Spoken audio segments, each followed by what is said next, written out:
Hello, and welcome back to Afjer Audiobooks. Today, I'll be reading one of my all-time favorite series, starting with Book 1. This is Ranger's Apprentice, Book 1, The Ruins of Gorlan by John Flanagan. All credit to the author, John Flanagan. If you want to read more from John Flanagan, his name is spelled Johnflanagan, also shown on the screen. Trust me when I say that he is a fantastic author. Before we begin, keep in mind that I have little access to editing software and very little experience with editing, so this will definitely not be the best audiobook you've ever heard. I also sometimes stumble over words. Let us begin.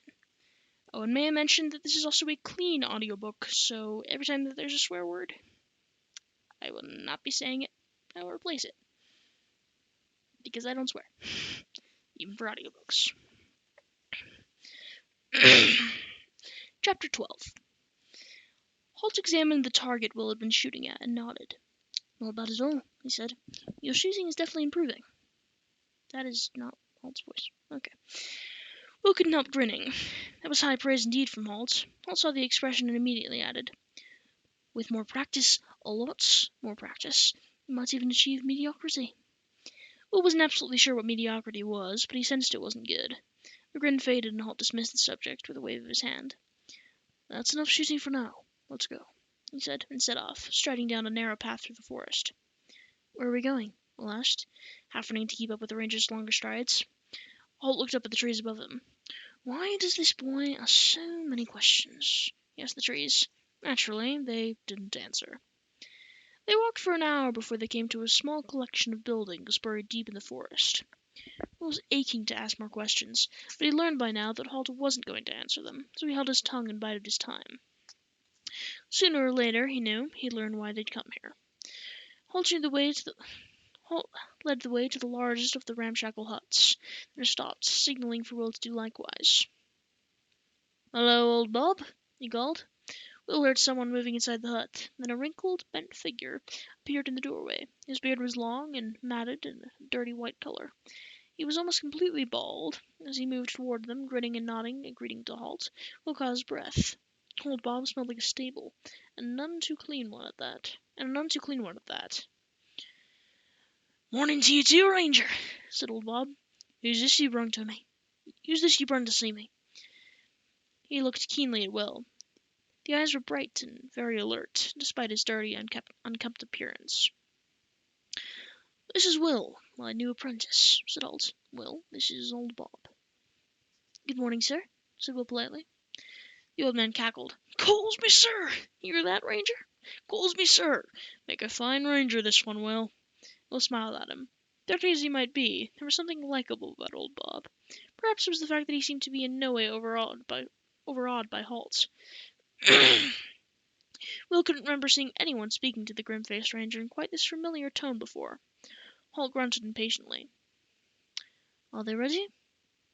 Are they ready? Okay. Are they ready?" he asked. The old man cackled again and nodded several times. "Ready they are indeed," he said. "Step this way and see 'em." He led them to the back of the hut, where a small paddock was fenced off. At the far side, there was a lean-to shed, just a roof and supporting posts, no walls. Old Bob let out a piercing whistle that made Will jump. "There they are, see?" he said, pointing to the lean-to.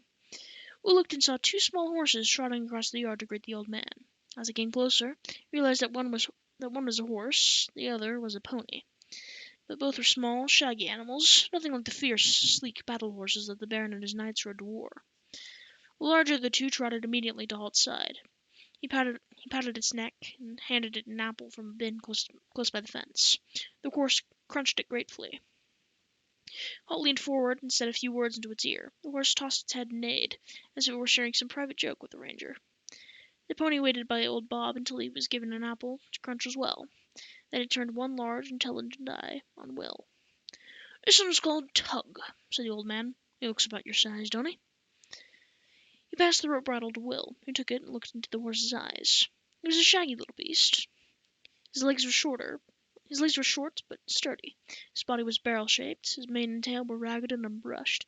All in all, as horses went, he wasn't a very impressive sight, thought Will. He'd always dreamt of the horse he would one day ride into battle. In those dreams, the horse was tall and majestic. was fierce and jet black, combed and brushed until it shone like black armor. This horse almost seemed to sense what he was thinking, and brought its head gently against his shoulder.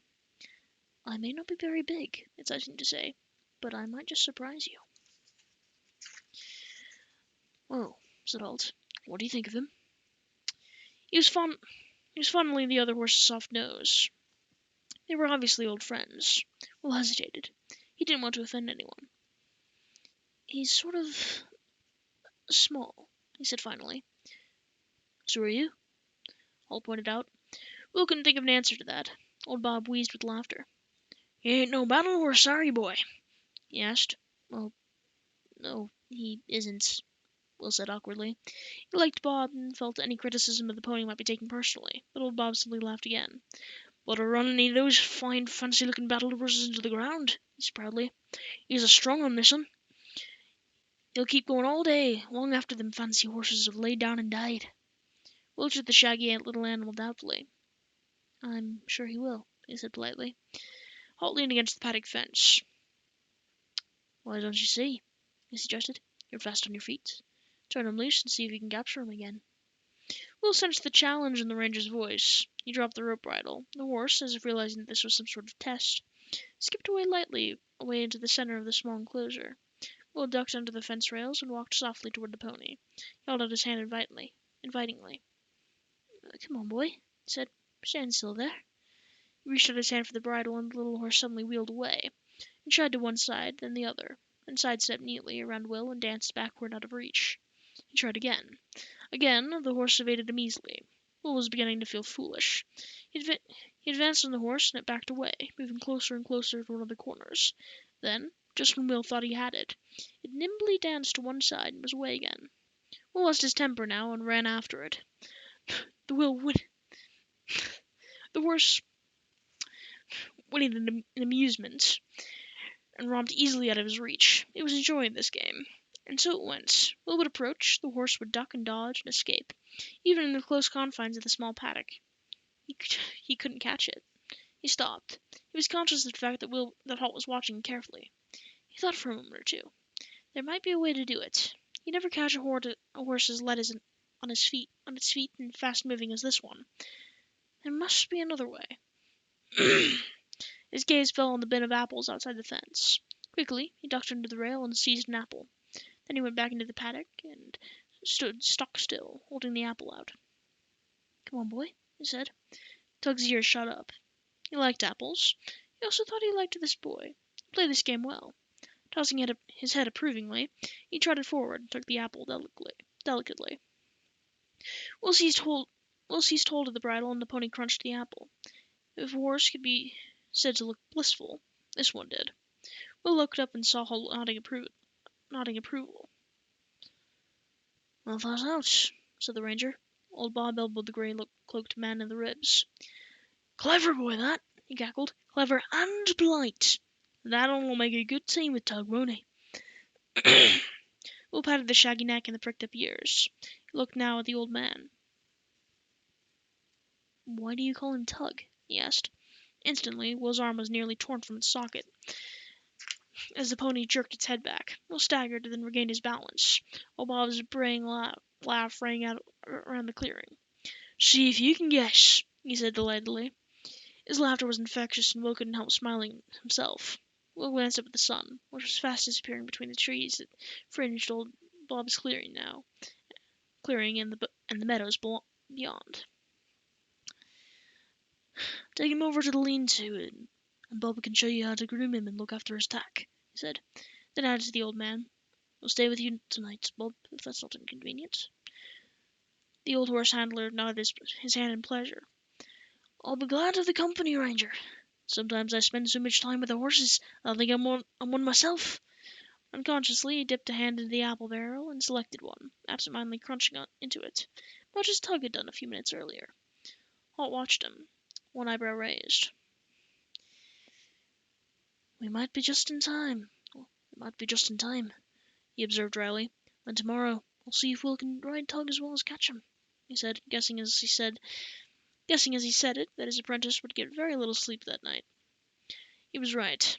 Old Bob's tiny cabin, had only 2 rooms, so after their supper, Holt stretched out on the floor of the fireplace, and Bill bedded down in the warm, clean straw of the barn, listening to the gentle, muffling sounds of the horses. The moon rose and fell as he lay wide awake, wondering and worrying over what the next day might bring. Would he be able to ride Tug? He'd never ridden a horse. Would he fall off the minute he tried? Would he be hurt? Or still, would he embarrass himself? He liked old Bob, and he didn't want to look foolish in front of him. Nor in front of Holt, he realized with a little surprise. He was still wondering when Holt's good opinion had come to mean so much to him when he finally fell asleep. And that is the end of the chapter. Thank you so much for listening, and I will see you in the next reading. Bye.